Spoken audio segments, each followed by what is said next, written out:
Let's take a look at target 52, graphing inequalities from systems.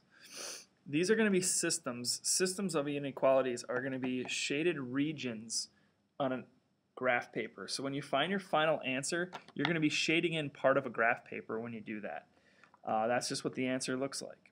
So as we go, you graph these. I would type this into my y1, I would type this into my y2 on my calculator. So I'd go over here and I would just type them in.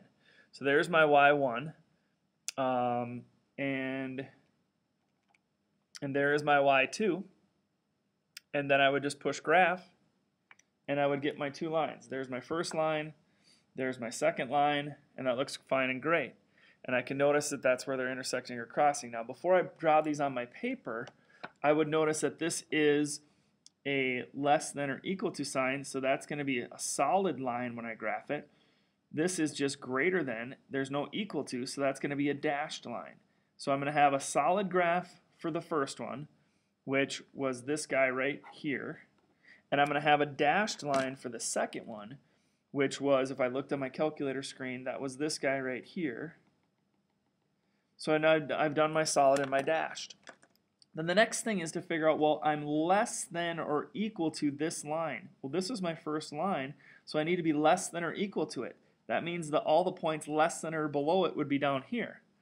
Then this one, I'm greater than this line. Well, this was this line greater than it is above it, so I'd be shading over here. Now where I double shaded, where I overlapped, you can see is a little bit darker, as if I added colors. So if I did this one in yellow, and I did this other one in pink, then shading over here, you can see where I kind of get the orange, and that's the double coloring. So the orange region is actually my answer. My answer is all of this space over here on the graph.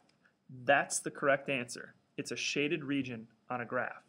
Now your calculator can do this also. Okay, if you pay attention to the symbols that you're typing in, right now I was just having it graph a line over here. But if I change that symbol to what I have, and I have less than or equal to, so if I just get it to shade less than, that's less than. Then the next one I get it to shade greater than, which would be up there in the upper triangle. Then I push graph. It's going to shade less than the first graph. It's going to shade greater than the second graph. And you're going to notice that where I have the double shading is my answer region. And that's the same answer that we had on our paper. So the double shading box, or this area up here, is the answer that we want. Okay. Well, let's try a little bit more complex equations. So this one then is a line, but this one has a squared in it, so it's a parabola.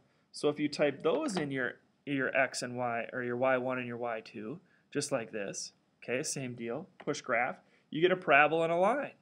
Well, if we go back and do the proper symbols, this one is less than, this one's greater than. If I go over here and I do less than, which is the triangle below, then I do greater than, which is the triangle above, and push graph. Now it's less than the line, that's what it's graphing, and there is greater than the parabola, and you can see the little spot down there has double coloring in it. That little section of the graph is the answer. So if we go back and do this by hand, then if I look at this, is going to be a solid graph, so the line is going to be solid, and it's going to look something like this.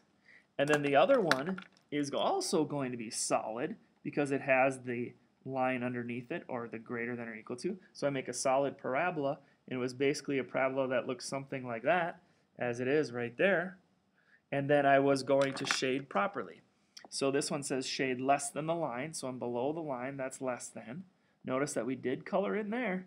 And then shade greater than the parabola. Greater than the parabola is above the parabola. This is greater than the parabola. If I put a point down here, that's less than the parabola, that's below it. So the greater thans are actually on the inside of the parabola. Now I double shaded in this spot right here, so that's my answer right there.